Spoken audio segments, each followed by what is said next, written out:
This is StoryRobot. Welcome to r/RegularRevenge. Our first story of today is, my manager is physically and emotionally abusive, so I get her undercover bossed and fired. One summer, I was working as a server at a well-known pizza restaurant. It was in a small tourist town, so it was amazing money, and as a university student, that was all that mattered to me. This job was so horrible that I would go home wanting to quit, count my tips, and decide I could put up with it for one more day. The reason it was so horrible was because of the manager, Tracy. Tracy was hot-headed, irrational, a liar, a manipulator, and overall a terrible human being. I watched her terrorize the other servers and kind of kept my head down to avoid it. Examples of her being awful: she once screamed at me because the entire restaurant didn't have cutlery on the tables, because the restaurant physically didn't have enough and she was too cheap to order more.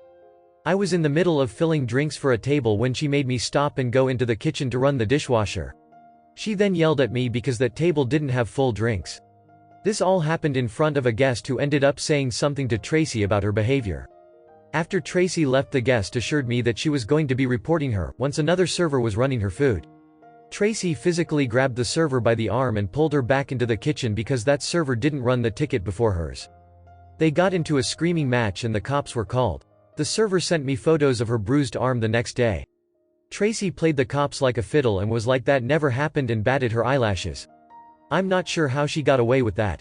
My sister was the hostess and was only making $12 a week in tip out. The other servers and I did the math, and my sister should have been taking home $40 a night. Ironically, Tracy had a new boat and a new truck. My sister messed up, I don't remember how, and Tracy took me into the back of the restaurant to scream at me. We were out there for a full 15 minutes before the supervisor told her they needed me back. This supervisor was an angel, and she comes back into the story a bit. This was a while ago, and I'm sure I'll think of more, but for now I will continue with the story. Tracy's reputation in the town was awful. The locals would not eat there because of her. In a small community, everyone had a story about her.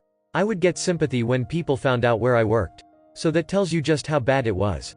Supervisors told the franchisees about how bad the working conditions were, but every time they would investigate, she would turn into a completely different person. She was kind and helpful, and working for that side of her wasn't so bad. But when they weren't there, the working conditions were awful again. It seemed like they would never catch her in her natural element. The revenge part of my story began on my last day of work. We had a health inspection and failed, so I knew Tracy would be particularly awful that day. I looked at the angel of a supervisor and told her that if Tracy screamed at me, then I was walking out. The supervisor said she wouldn't blame me and didn't know why I had put up with it for so long. So anyways, Tracy gets in and of course she starts yelling at me until I start crying. I finished my last table and walked out, taking my sister with me. Down 2 staff members, the restaurant was in trouble. We drove by it 30 minutes later and there was a line up out the door because there was no hostess seating people. Tracy had to seat people and serve my section. When I got home, I messaged all the staff that had quit over the summer. I told them that I was whistleblowing and that they should too. The girl that was physically assaulted ended up writing a letter and sending photos of her bruised arm. My letter ended up being 2 pages long, single-spaced, and included everything I've mentioned, with emphasis on her having 2 different personalities when the franchisers were there. A few months later, my sister got a message from the dishwasher saying that Tracy got fired and the angel supervisor took her position. Because of that, I decided to go back the following summer. I was hired immediately. While working there, I discovered the results of my actions. The restaurant was rated the lowest in the country under Tracy's management. This, coupled with the whistleblowers and the civilian complaints, resulted in serious investigation. I don't remember how high up in the company he was, but a higher up ended up going to the restaurant under the intent that he was a new supervisor coming to help because she was short-staffed. He observed her behavior for 2 weeks. After the 2 weeks, he told her, "Here's the step-by-step plan of how we're going to fix the restaurant." Her response was, "Who the beep do you think you are?" I guess when he told her, the expression on her face was priceless. I wish I saw it. Anyways, she obviously got fired and is now working at a fast food pizza place in the same town. The place is always empty because the locals still actively boycott her. Our final story of today is, my ex-boyfriend tries to spam me with pics of him going at it, only to get a nasty dose of payback from my friend. Once upon a time, there was a naive young maiden, me, who was yet to discover she was a lesbian. Before she came to realize she was in fact a lover of the ladies, she had some pretty nasty breakups with men that more or less sealed the deal for her preference for tacos over hot dogs. This is a story of one such breakup, or rather the aftermath of it. So back when I thought I was straight, or to be more accurate, desperate to prove to my friends that I had a boyfriend who we'll call JJ, an abbreviation for the name of the most hated character in Star Wars up until 2017. JJ was a total beep who made fun of me, lied to me, nitpicked my insecurities, and basically made it his goal in life to shame me for having a boyfriend who was so utterly out of my league like him. But it wasn't that much different than what I was used to from my dad, and I was desperate to convince myself I liked men, so I sucked it up for a while. But everybody had their own boiling point, and mine was watching him unabashedly flirting with other women in front of me.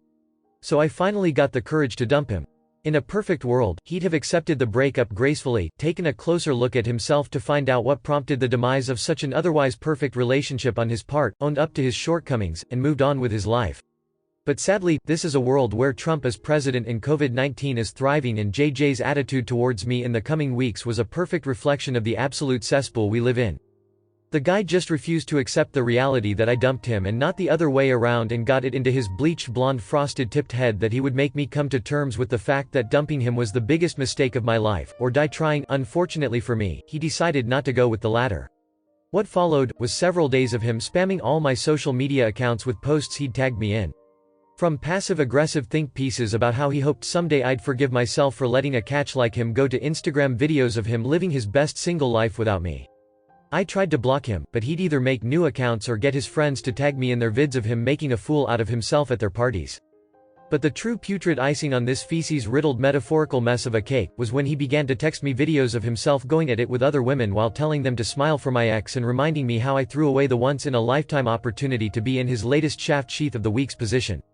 Hashtag, this could have been you. I was irritated and annoyed and just wanted him to leave me alone already.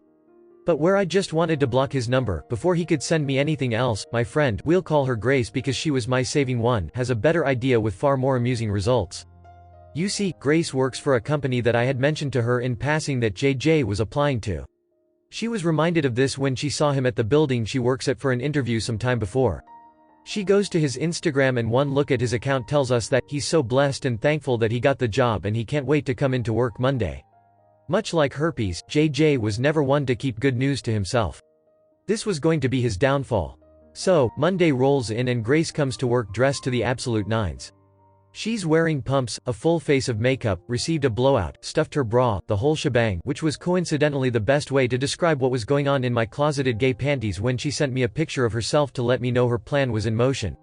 Knowing that JJ was fresh on the rebound, she knew he wouldn't be able to resist her.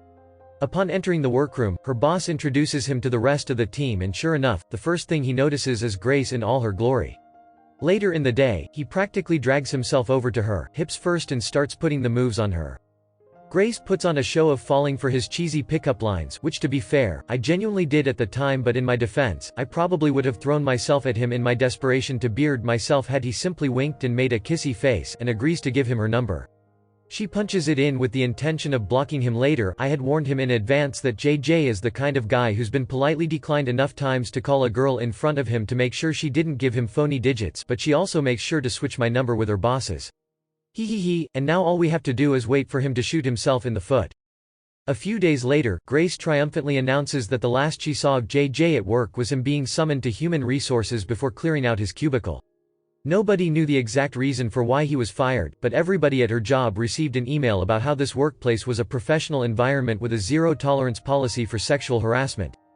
Later that week, everybody had to attend a compliance training session where the basic gist of it was, don't send unsolicited nudes of yourself ever, but especially don't be stupid enough to send them to your superior of all possible coworkers. It didn't take Albert Einstein to figure out the circumstances surrounding JJ's disappearance. Thank you for watching. Error. Problem detected. Not enough subscribers. Please subscribe, like and comment.